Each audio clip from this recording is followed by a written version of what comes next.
मैं बहू से माफ़ी मांग लूँगी। देख रहे हो अपनी बहू को, इस घर में आए हुए 7 साल होने को आए उसे। मजाल है कभी समय से उठी हो। सूरज सिर पर आ जाता है।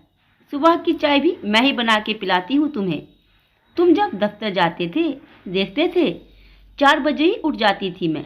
बच्चे स्कूल जाते थे तो समय से पहले ही उनका खाने का डिब्बा तैयार कर देती थी। ये महारानी तो अपने पति मेरे पूत को भी बिना खाना दिए ही भेज देती है। वो भी जोरू का गुलाम है। मजाल है कभी डांटा हो उसने अपनी पत्नी को।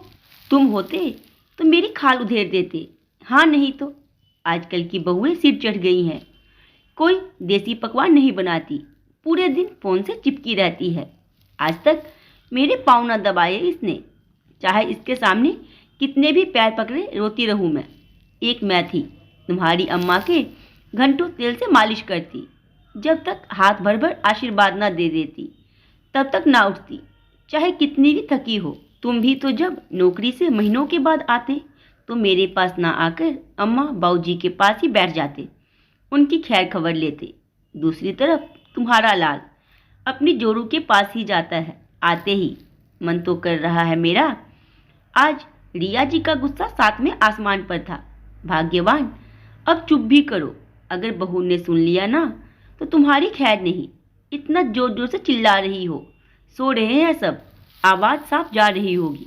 रिया जी के पति अमित जी बोले, तो क्या मैं किसी से डरती हूँ? सास हूँ, डरना हो तो वो डरे, मैं ना डरती किसी से। मेरा घर है ये। हाँ नहीं तो। माँ कितनी देर से चिल्ला रही हो आप?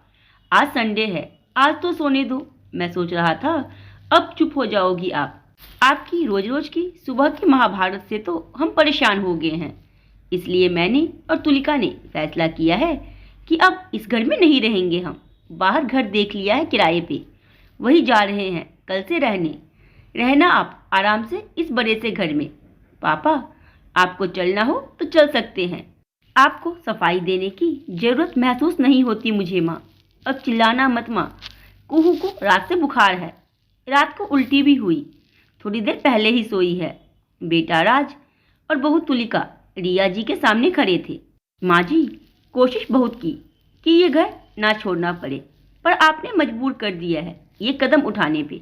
बहू तुलिका सुबक रही थी।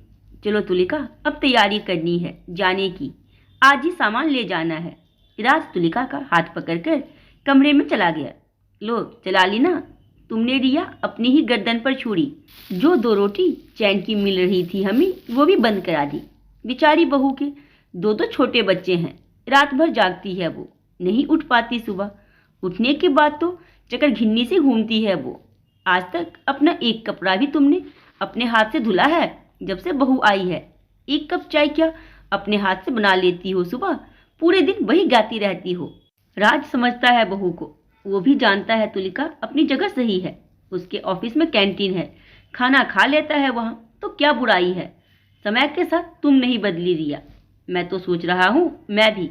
अमित जी पत्नी से बोले जा रहे थे, तो क्या आप भी मुझे छोड़ के बहू बेटे के साथ चले जाओगे?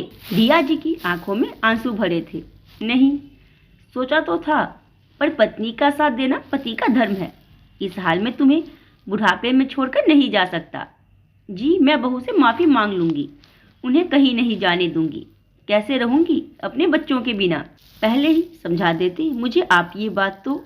दरवाजे के पीछे खड़े बहू बेटे रिया जी से आकर चिपक गए। हम कहीं नहीं जा रहे माँ, हम क्या आपके बिना रह पाएंगे? जा बहू तू कुहू को देख, पालक का साग मैं काट दूंगी।